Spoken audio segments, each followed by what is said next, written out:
Okay, welcome everybody to How Utilities Can Invest in Solutions to Reduce Energy Insecurity.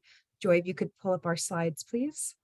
My Yeah. name is Lily Smith, and I am so excited to be here and help host our third installment in SEIA's Energy Insecurity webinar series.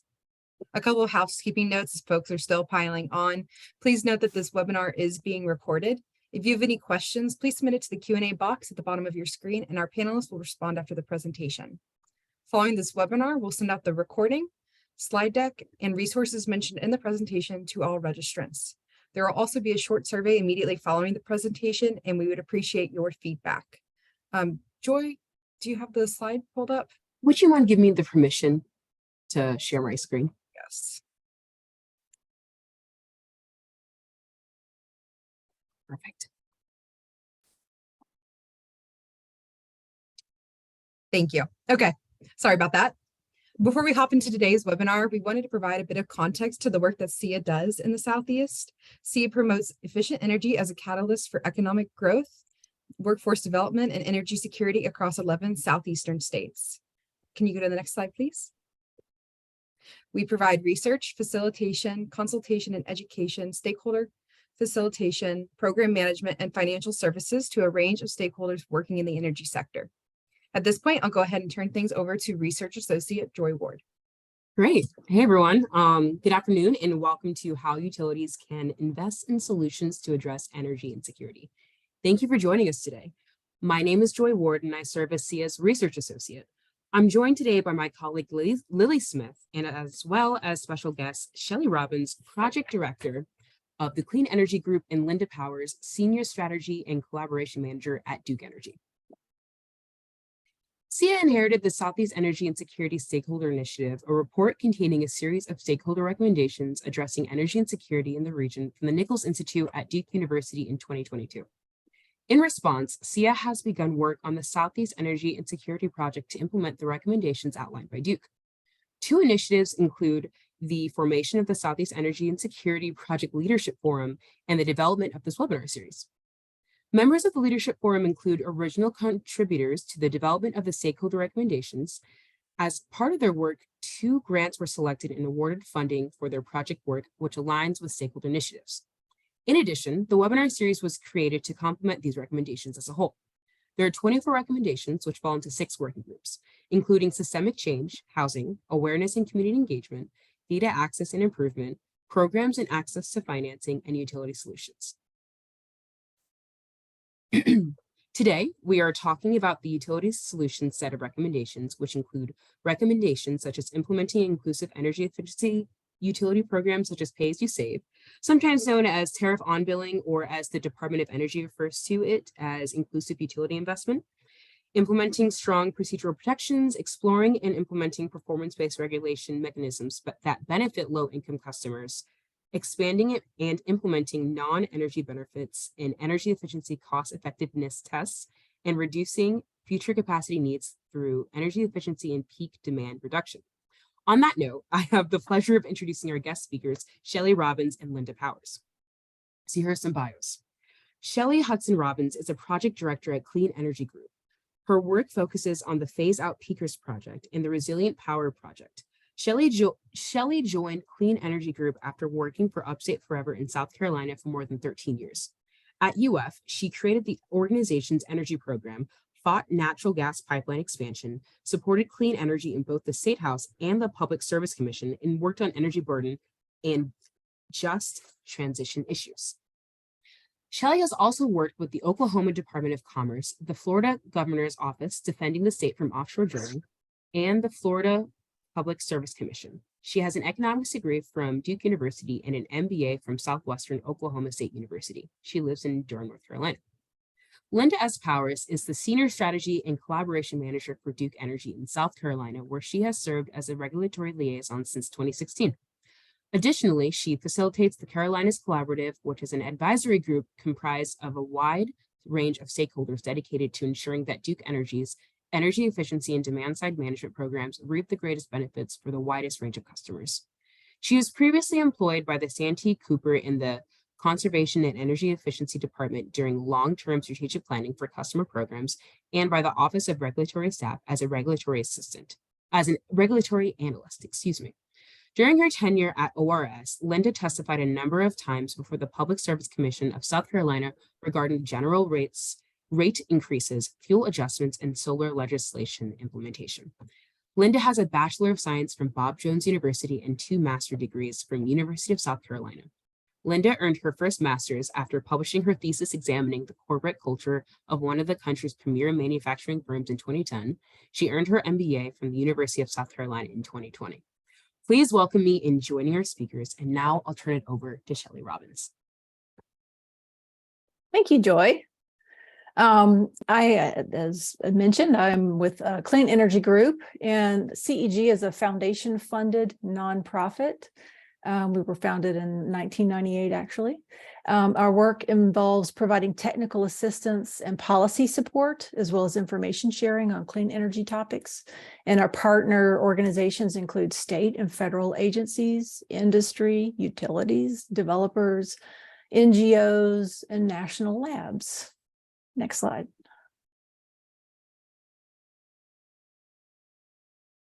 All right, so I'm going to kind of focus on these 4 questions with respect to energy burden. What data is out there? What data has Duke Energy collected and reported in North Carolina? What does it show? And what are the implications of this data for program design and customer engagement? Next slide. To the data. As a national nonprofit, we scan the programs and the data that are available nationwide. And this is a new chart created by move.org, and their name is down there at the bottom, move.org. And it shows average monthly utility costs, both electric and gas by state. And the Southeast clearly does not fare well. The darker blue is the higher energy cost, average monthly utility cost by state. It isn't necessarily because electricity is expensive in the Southeast, but rather because housing stock is old and inefficient. And we have both a heating season and a cooling season. And many parts of the country do not or don't yet. They might eventually. So that's kind of the general picture of utility, just cost, monthly cost by state. Next slide. All right, so that map was just the bills themselves, but how about actual affordability? So Fisher, Sheehan, and Colton have added that next layer of data. They don't have a pretty map, not that I could find, but they do have the data. And they started looking at actual affordability in 2003, and they've been producing this data by state and by county. And they use the census data and the American Community Survey data to determine affordability. And you can read about their methodology on their website. They look at the gap between actual bills and affordable bills, and they define it. They define affordable as 6% of gross household income. And the 2022 data was just released this month, fresh off the press. And so while they don't map it, I pulled down the data for the southeastern states. And so folks in their mind want to guess which southeastern state has the worst home energy affordability gap for those living at less than 50% of the federal poverty level. Kind of think about that for a second. Which state would you pick? I know that I was surprised. So next slide. North Carolina, my home state. And it really wasn't even close due to the number of counties that are in the severe end of things. So federal poverty level, just to get a sense of it, is 27,750 for a family of 4. So nationally, North Carolina has the 8th highest energy burden in the U.S. This is according to analysis done by another nonprofit, Groundswell. They mapped the 2021 data for their report called Analyzing Rural Energy Burdens in North Carolina. And notice where the most heavily burdened communities are located. The purple ones, purple and red, they are they're in the mountains and along the coast. So along the coast, they're in the line of fire from hurricanes, and in the mountains, where extreme rain events can quickly cause devastation. The highest energy burden county in North Carolina is in the mountains. It's Avery County. Think of Christmas trees, with a staggering 46.3% for those at less than 50% of the federal poverty level. Next slide. So that's some higher level data, but for Duke Energy, we have what I think, and looking at data that's available nationally with other utilities, we have an extraordinary amount of new data. It's even more nuanced and more granular, and it's pretty amazing. And there are two main reports that are new, and you can hear some of the distinctions. There's a low income affordability collaborative final report filed in August 2022. And Lynda is much more the expert on these, and she can correct anything I have wrong here. But this is these are just sort of some summary distinctions between the two. So the Low Income Affordability Collaborative, which we shorten it to the LIAC, was created as part of a settlement from March 2021.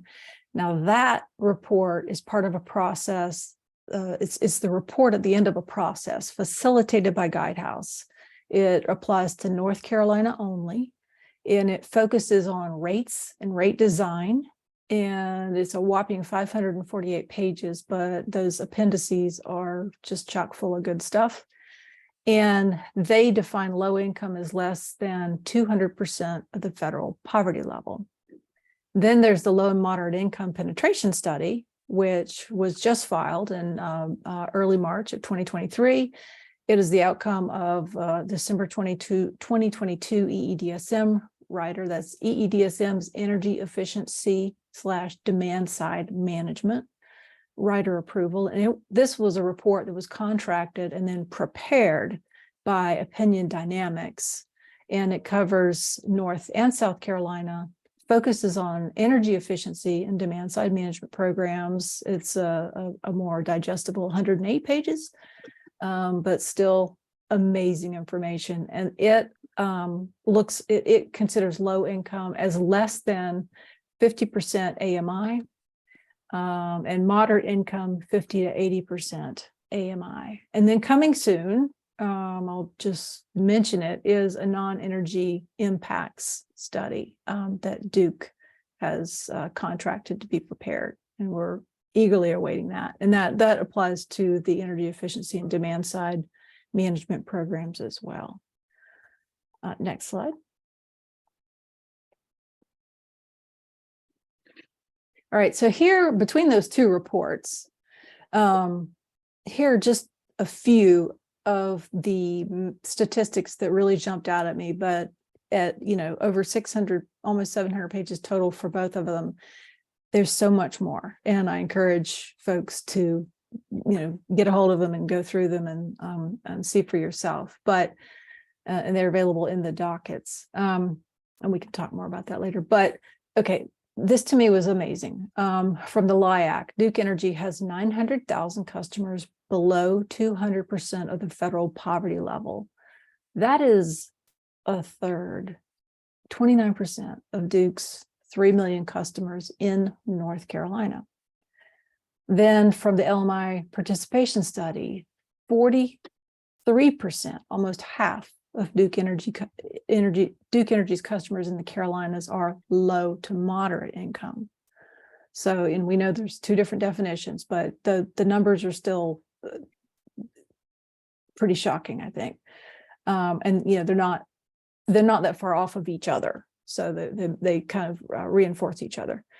From the LMI study, 23%, almost a quarter of Duke Energy households in the Carolinas have electricity dependent medical needs, meaning if the power goes out, then someone might wind up in the emergency room because of an oxygen machine not working, or if they have, they need their temperature controlled, and otherwise they'll they have a situation that requires they need air conditioning, or they need heat.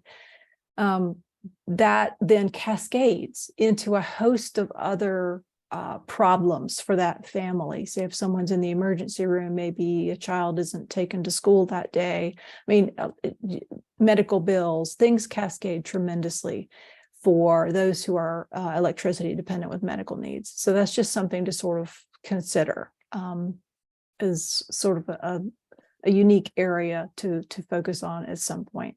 Then from the LIAC, arrears struggling households in North Carolina use 50% more energy per square foot in the winter and 33% more in the summer.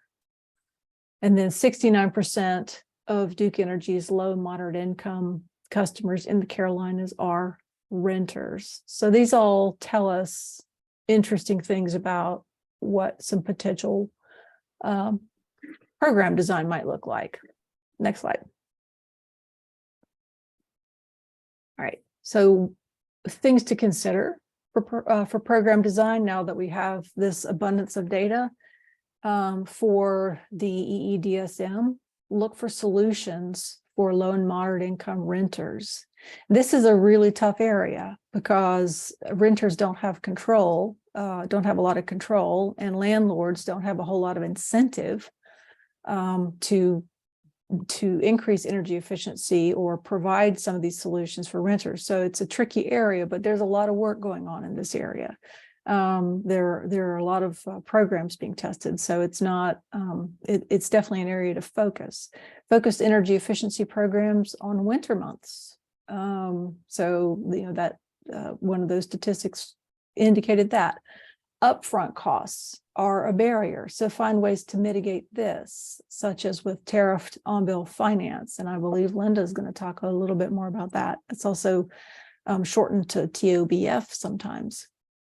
Start adding low-income carve-outs and adders to EEDSM programs where maybe the rebate for an appliance is bigger for a low-income customer, or a program that is provided is different and more intensive for low-income customers. And then foster trust. This meeting is being recorded. Foster trust in Duke Energy's programs by featuring testimonials and utilizing existing low and moderate word of mouth networks. And this is a kind of a new area for utilities and for commissions. Utilities have historically been very good at building things. And so this is kind of an area that utilities are, starting to tread into. And Duke has already done a lot of that with their neighborhood energy saver program. So they've kind of already gotten into communities and started working with some of the networks that folks use to communicate with each other and to learn who to trust and who not to trust, and what program works and what doesn't. So let's see, next slide. All right, so I think that this data, the fact that it is public, and it needed to be by design, but I think that it was conducted well. It is really pretty amazing. And I think that every utility would benefit from this kind of analysis. So I'd say for other utilities, don't be afraid to collect and analyze low and moderate income customer data. Don't be afraid to share this data with stakeholders.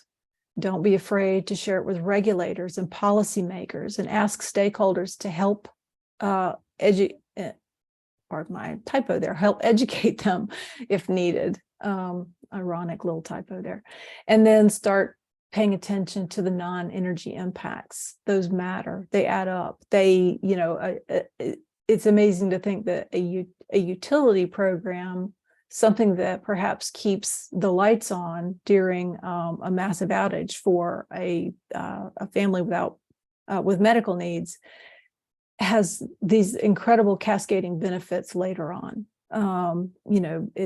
we need to start paying attention to those. We need to start putting numbers on them where we can, because as they say, if you can count it, it counts. But even those that we can't directly count, we need to pay attention to those as well.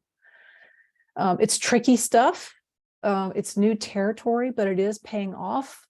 Affordability is now frequently front and center, and you can't design effective utility EEDSM programs or even other utility programs such as distributed energy programs without really knowing your customers. Otherwise, you're just wasting ratepayer dollars.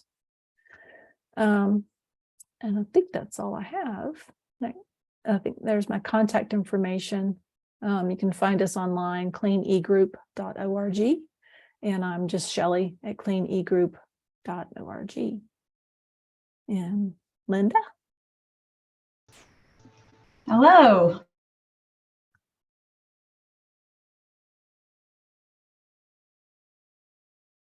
Oh, Lynda froze.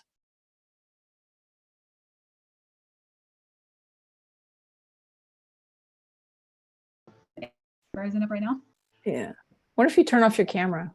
Am I back? Okay. I can hear you. Yeah. Okay. I'm going to turn off the camera then. Maybe that'll save some bandwidth.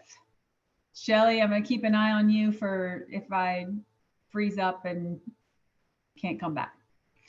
So I'm with Duke Energy. I work in North and South Carolina as You're gone again. Lynda, there might be a call-in option that might work better if possible. anti-management energy efficiency state. Carolina's collaborative has been a long time. Been working on it since 2015.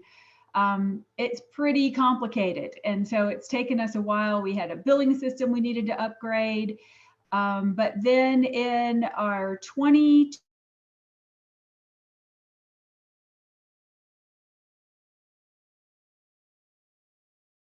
Lynda, we are still struggling to hear you. If you have a call-in option. 20 billing system, we had the resources we were on Bill Pilot. Once we got into it, we Lynda, realized this was a lot of work. We're losing you a lot. Sorry, Shelley, is that? I think Joy or Lily suggested that you call in. Yeah, let me try that. Sorry.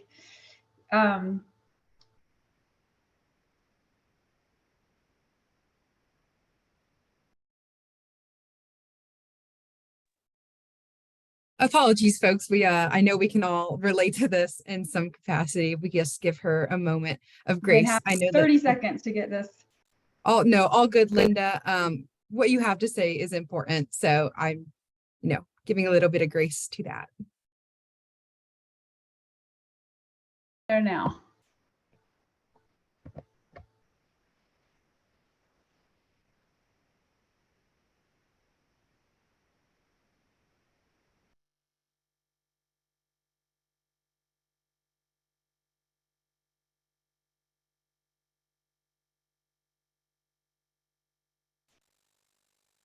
Joy, that's what it's joined me as.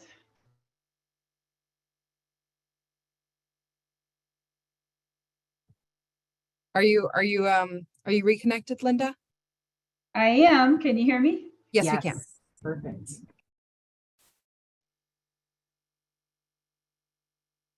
We might invite you to just start over with this slide. I think it was pretty spotty. Mm-hmm.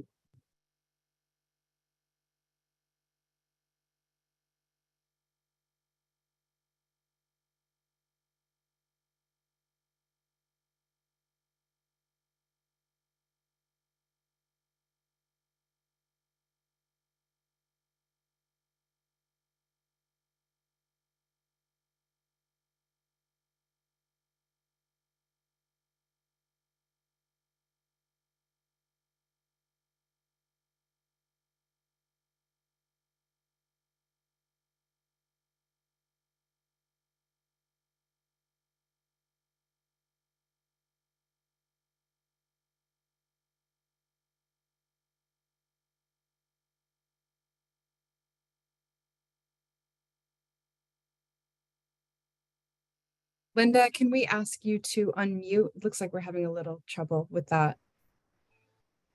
How about now? Yep. Okay. You still all good? I think so. Hope so.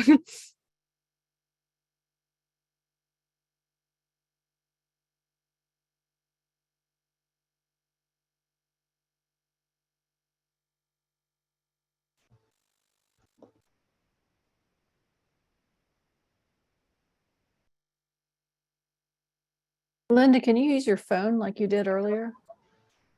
Yeah. We also may turn to a couple questions for Shelley in the meantime, while we get this straightened out. Sure. Well, Shelley, one question I had for you was, could you speak more to the role that reporting and data and studies that it plays in program design?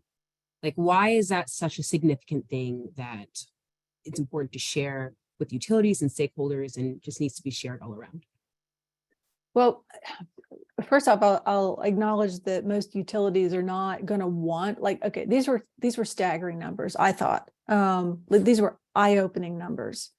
And to me, and most utilities are not going to, their initial reaction might be, oh, everybody's going to blame us. We're going to get, knocked in the head for these numbers. And that is, that's the wrong attitude.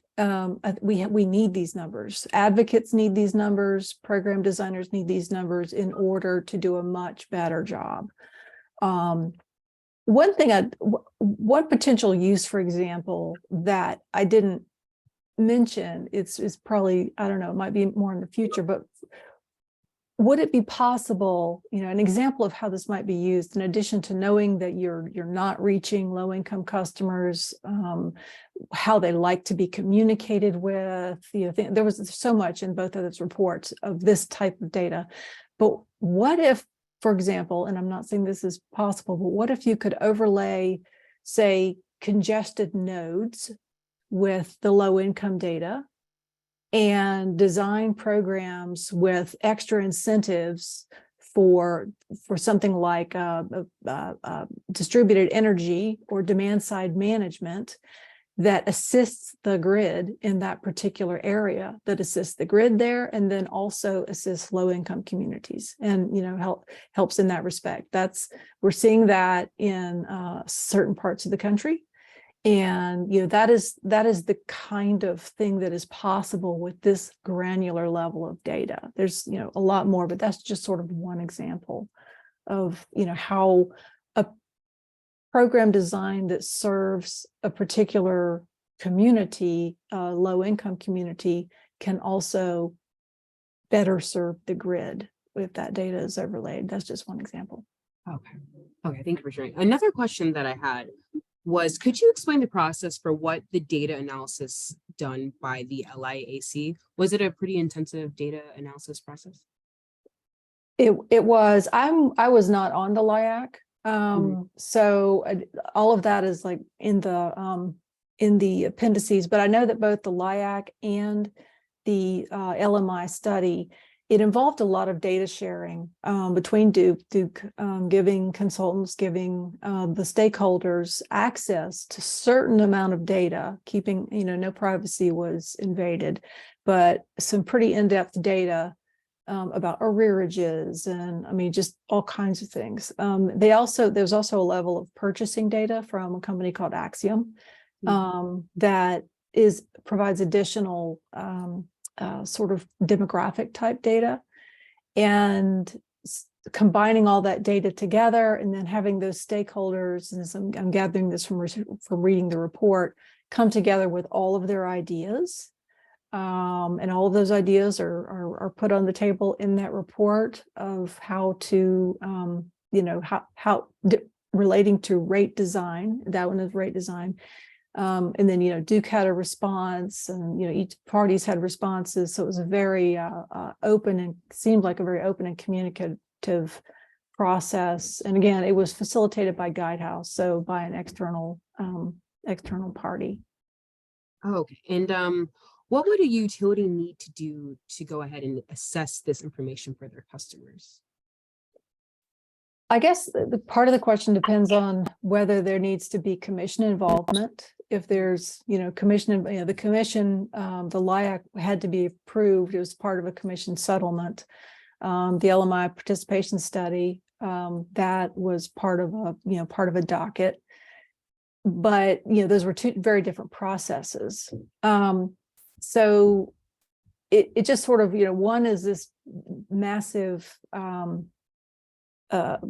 stakeholder process that took a long time and a lot of data gathering and reporting. And another was, okay, here we're going to get with the contractor. The contractor is going to go forth and, we'll communicate with them and give them the data they need, but it was more the contractor, Opinion Dynamics, doing a lot of the work. So it sort of depends. There are many different ways to do it, but involving those stakeholders, number one.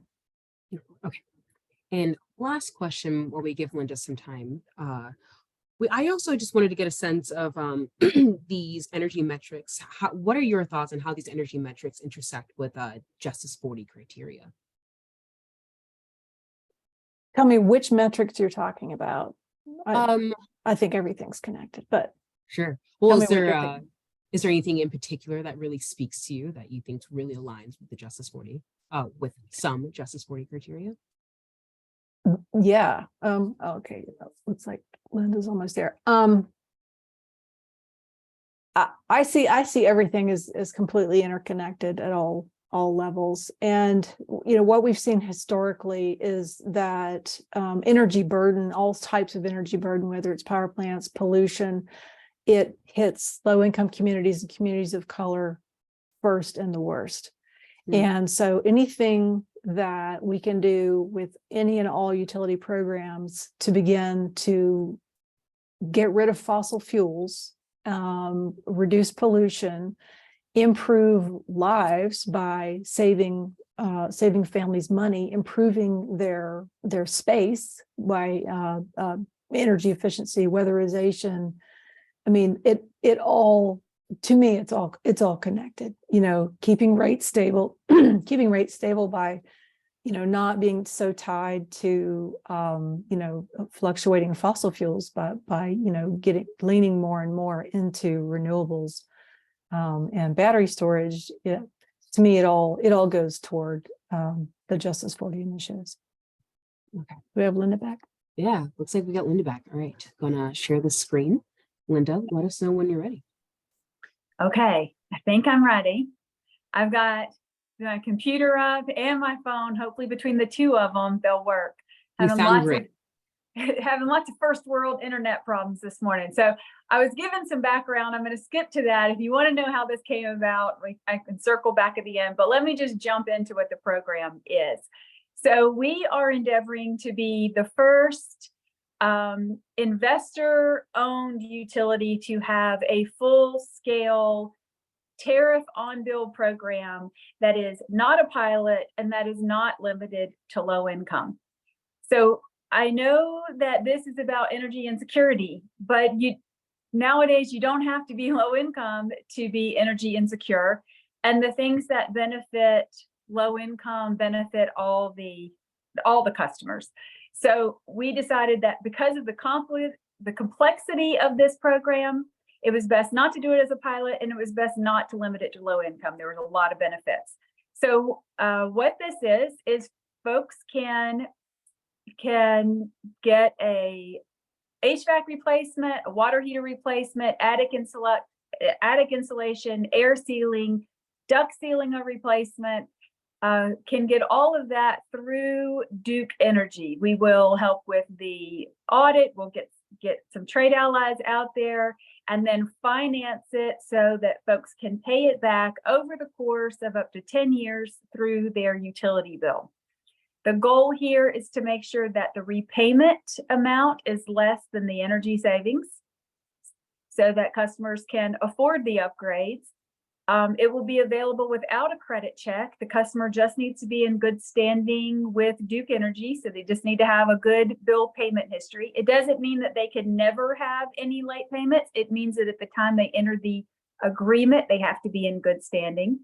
It's a great way to update older homes and get Smart Saver incentives. So Smart Saver is our program that would normally offer incentives to install that. We are going to pair the incentives that are available through Smart Saver with our tariff on bill program, and in fact, even enhance some of that. I'll talk a little bit about that later.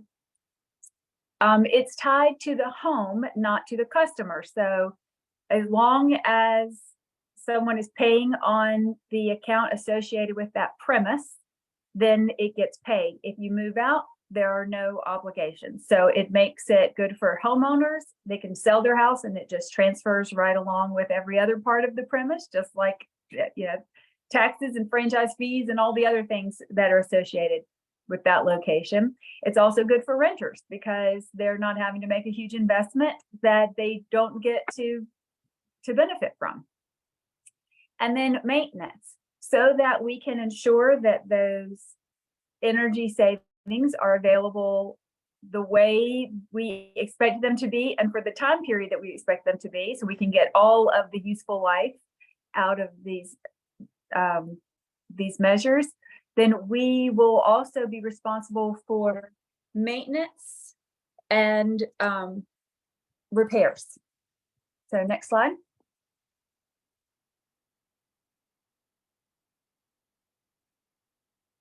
Sorry, next slide. Not seeing it. There we go. So let's see, we're in the built-in savings? Yeah, so that was for retrofit for single family homes, but we still needed to have a pilot because we had agreed in our rate case that we'd have a pilot, and we weren't sure that this would work great for multifamily. Their savings tend to be not quite as high because they don't have as many exterior walls. They might not even have, depending on what floor of the building they're on, there might not even have, you know, an attic or roof or anything. So their savings and their usage tend to be a little lower. One thing about that payment, the retrofit program, it was really hard to get some of these more expensive measures for the payment to be less than the energy savings. You know, we typically have pretty low rates, even though we have high usage because of our climate and a bunch of other reasons that Shelley mentioned. But it was hard to get those savings to be higher than the payment. So it would really be hard for multifamily if their usage is already lower, but the price of their equipment is going to be the same. So we have a pilot to see if we can address that issue. And this has to do with new construction.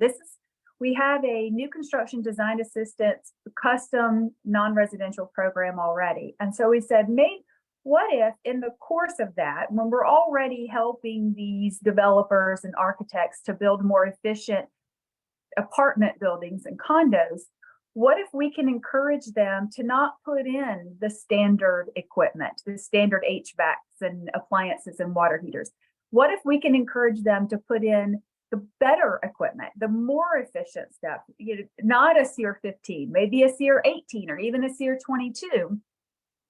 Let them just pay for what they already have in the budget for appliances and then all that equipment that I mentioned.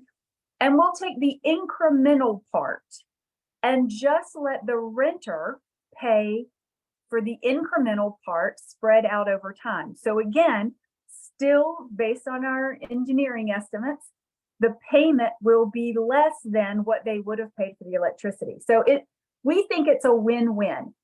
It kind of tackles that split incentive that has bogged down renters and landlords for a long time. Why would a landlord pay for equipment that saves energy when they're not the ones paying the energy bill? And why would the tenant pay for equipment that stays with the premise when they leave? So we've split it here. And so they're only paying for the more efficient part, and the landlord is paying for the base model, which they were going to pay for anyway. So the way this works is they come in, they'll install the standard equipment. We'll take whatever the incremental cost was, and we'll take the incremental cost and add it to the customer's bill spread out over time. We think it's going to be really low. I mean, it could be as low as $10, depending on what some of the equipment is. Not anything that should cause too much alarm. And if the payment is $10, then that means we know at least the electricity they're saving is in excess of $10. So next slide. So who will benefit the most? We see this, upgrades can be expensive. And for this helps the people that the first cost of new measures is the primary obstacle for them. This is what we found, with the energy insecurity. If you're having a hard time paying your energy bill, then the idea of upgrading so that you'll be more efficient is completely out of reach. This puts it back in reach. Some folks do not have access to inexpensive capital. They just don't have the credit history for these things. There's financing available through manufacturers and all, but that usually requires a pretty good credit history. It might even require some more upfront payment than what they can do. And so we think this will help with that. And then for some folks, it's just hard to understand how making this investment from the very beginning will help. Have we done the customer journey slide yet, Joy? Because I want to talk about that one, and I'm not sure if I missed that in my sketchy internet. I think it's one back. Is it back one more? Mm-hmm. What's the slide before this one? There we go. There we go. That's what I was looking for, the customer journey. So the way it works is that a customer will just call in, and this is for the retrofit, not so much for the multifamily. The multifamily will be more standalone, and we'll work all that through the landlord. But for the retrofit, well, they'll learn about the program through direct marketing, because we're going to take AMI data and we're going to determine what customers we think will benefit most from this program. And those are folks who seem really whether their usage is really weather dependent, or if they have a really high winter peak, which could indicate that they have heat strips. Those are customers that we're going to start with first, because those are the ones that we think are most likely to have the repayment be less than the energy savings. If they would like this, let's say we get in there and we do the modeling, and I guess I'm jumping ahead a little bit, because they're going to have their initial evaluation. They should be able to sign up and schedule that online. Step 3 is that we'll have an auditor come out and actually check this house, figure out what it needs, and test it. Could be, the blower door test, talk about R values, take photographs, and we'll model the projected savings for that premise. That is so we can figure out what their energy baseline is, what we're calling the as-found baseline. We're really going to encourage customers who have working but inefficient equipment to replace their equipment. And that's something that they frequently do not want to do. You can imagine not very many people want to replace their HVAC or tear out insulation if they feel like what they have is already working. But we're going to encourage them to do that by showing them what the energy savings will be.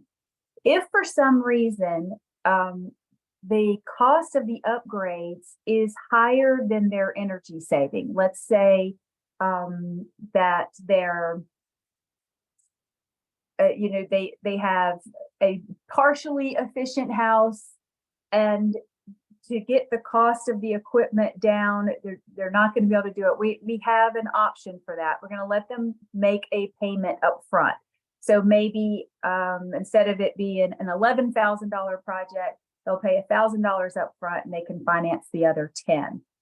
We don't think that'll be necessary for the high energy users or the high winter peakers, but it might be necessary for some folks, maybe who it's not the energy inefficiency that is the most pressing problem for them, but the fact that there's constant repairs or for whatever reason. We just want to make sure we have that flexibility in there for folks who still want to participate. And so we'll gather all that information when the auditor is there and they model the projected savings. Step 4 is that we'll show them what the options are and show them whether or not they need a co-payment or what the right measure mix is for them. For our low income participants, this might also be the point where we say, hey, you can do this TOB program, but you qualify for something else. And we don't want to finance equipment for somebody who may qualify for it through the state weatherization program or one of our other programs. So we're going to figure out what their best scenario is right there in step 3 and 4.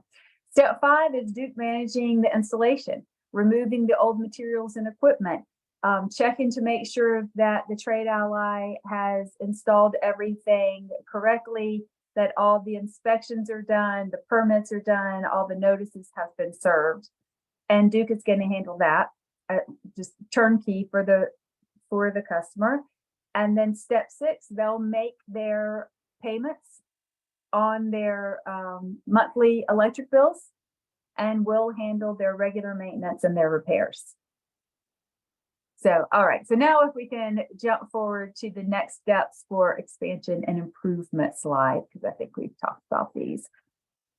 So incorporating federal funding, everybody knows these rebates are coming. Everybody's really excited about rebates and tax credits. We don't know exactly what that's going to look like yet.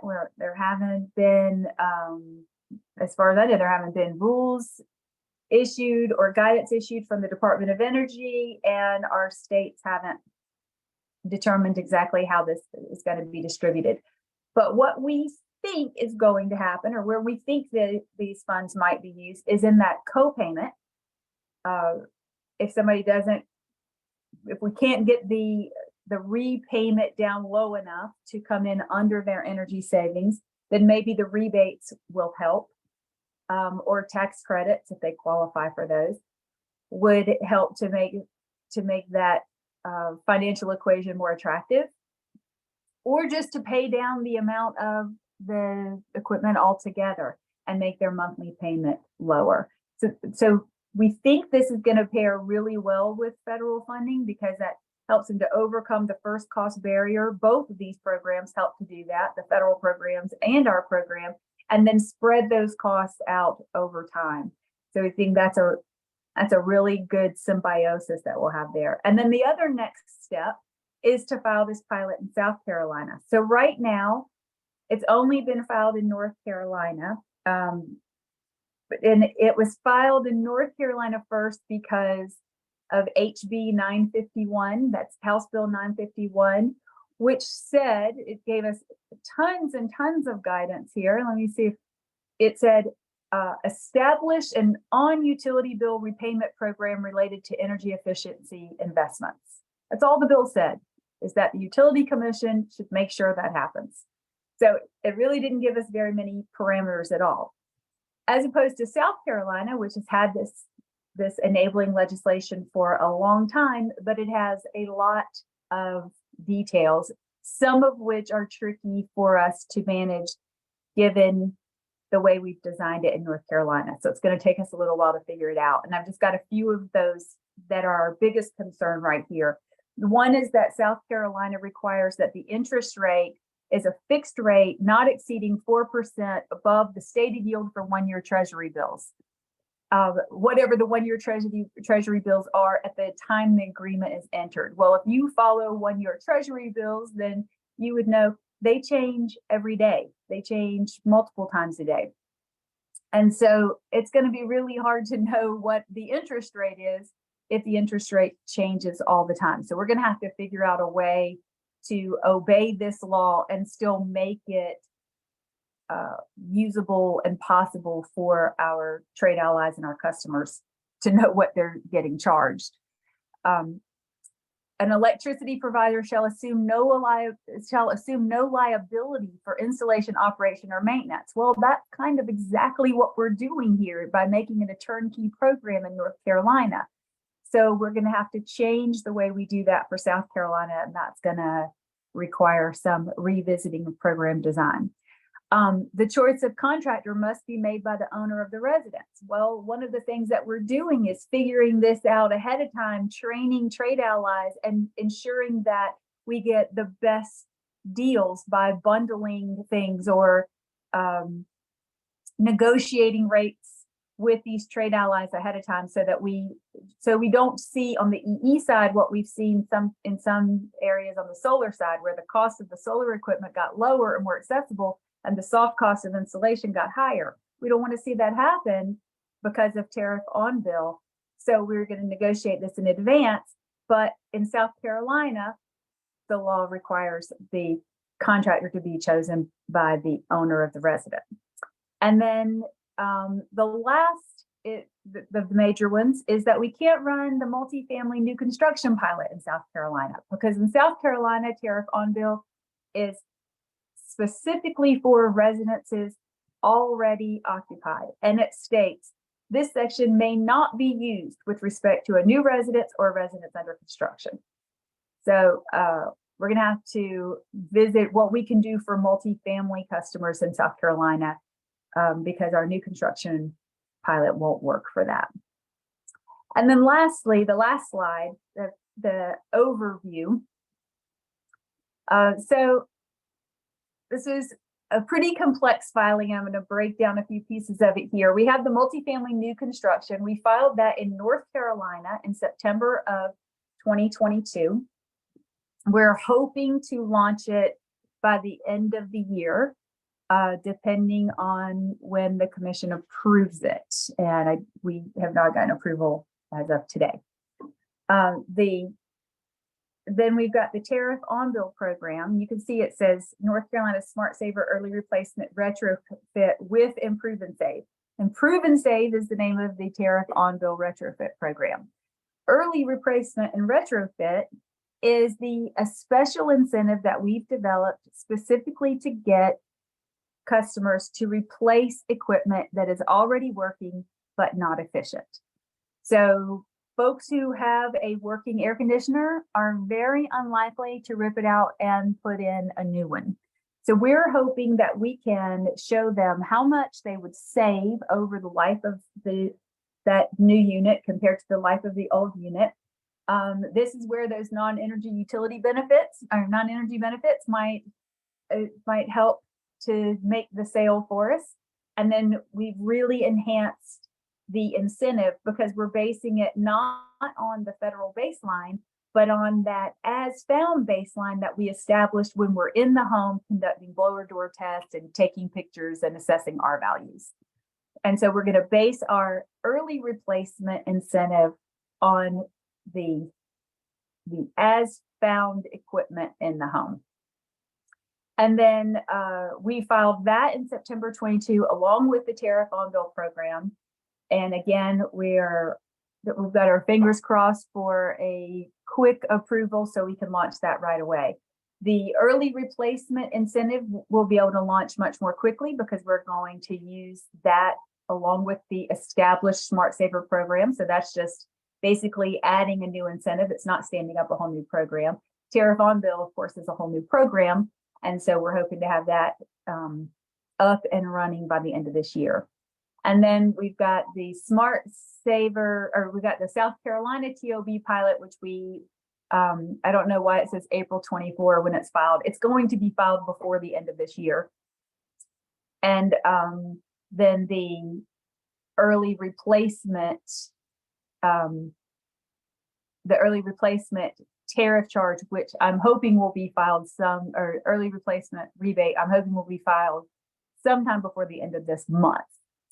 So, yeah, and then, once we get it filed, we wait for the commission and see what happens. As you can tell, commissions work on their own timeline and not ours, because we've been waiting for approval for almost 7 months in North Carolina, and we are still waiting. But that's a lot of talking. It's a lot of information, and not aided at all by my sketchy internet, but I know we have a few questions, and if you want to, I can look at things. I see, well, go ahead. I don't know if I should answer these or if you're going to tell me. Yeah, thanks, Lynda. And thank you, Shelley, for your time in speaking. We have 5 minutes, so let's see how we can get through these questions. I will ask these questions as they were asked chronologically. Scott Lee asks, would the organizations who completed the studies be able to make economic demographic data available on a zip code level? I'm thinking, Shelley, this may go to you. I'm going to defer to Lynda. Well, if we're okay. talking about the LAC and the LMI, since those were both Duke processes, I'll defer to Lynda on that. Yeah, so zip code level is a little tricky for us. If we're looking at our customers and, our customer territories don't necessarily line up by zip code.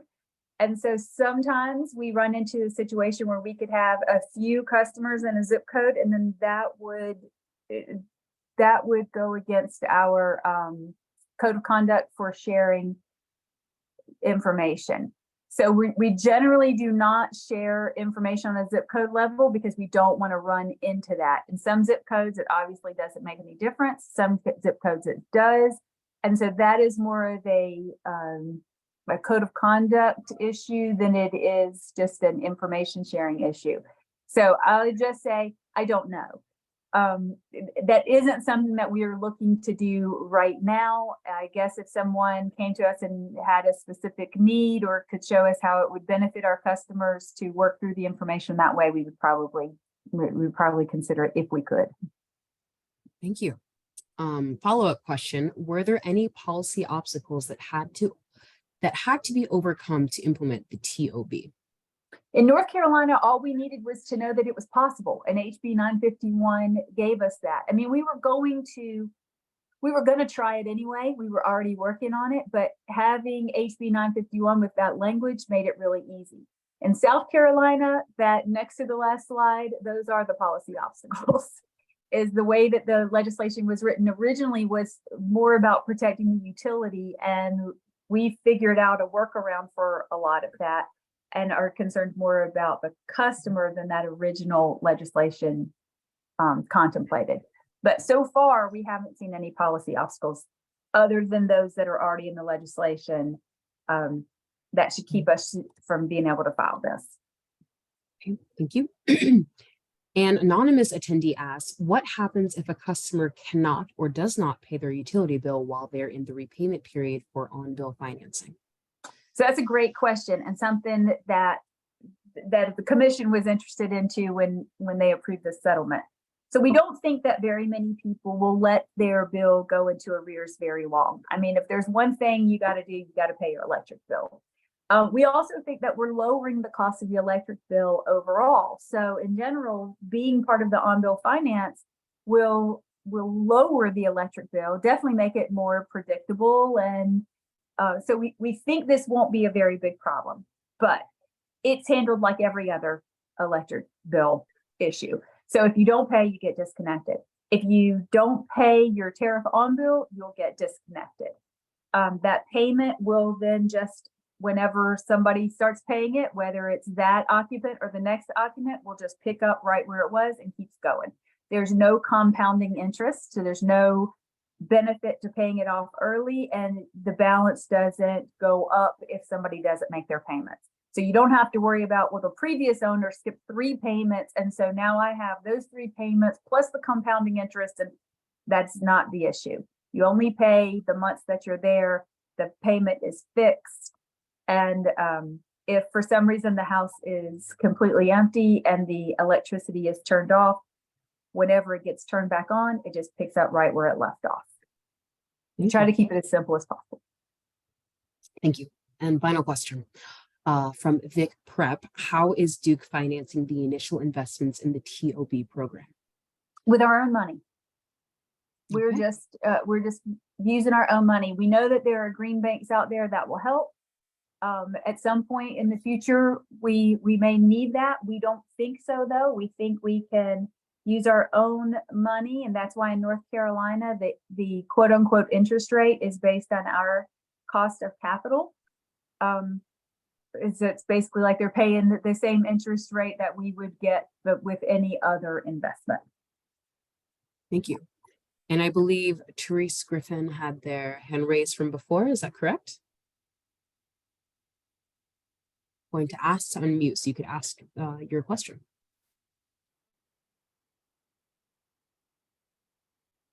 If that was an accidental click, we can move out of our questions portion. I will go ahead and get into the last part. And thank you all for joining us today through a little bit of technical difficulties, but a special thank you to Shelley and Lynda for their great presentations. Next slide, please. If you're interested in following this series, future dates, times, and guests will be listed on our website at siaalliance.org/events and in our monthly events email, which you can sign up to receive at siaalliance.org/updates. For our SIA members, if you'll go to the next page for me, Joy. We will hope that you'll join us June 22nd to the 23rd in Huntsville, Alabama for our inaugural members only meeting, which includes a complimentary day-and-a-half workshop on how to use and apply design thinking in your work. This fall, the Southeast Energy Summit will be held again in Atlanta at the Lowe's Atlanta in Midtown. Join us October 25th through the 27th to help realize a healthier, more efficient, and prosperous Southeast. Early bird sales will end in less than 2 weeks. Register at southeastenergysummit.com by April 24th to take advantage of those rates. You can contact either Joy or I at jward@siaalliance.org or lsmith@siaalliance.org. We'll send that in the follow-up materials as well. Next slide. Following today's webinar, we would appreciate your feedback by filling out the survey that pops up after the webinar closes. Please note that you will be receiving a recording link, any resources mentioned throughout the presentation, and slides shortly. Thank you so much for joining us all today. Thank you.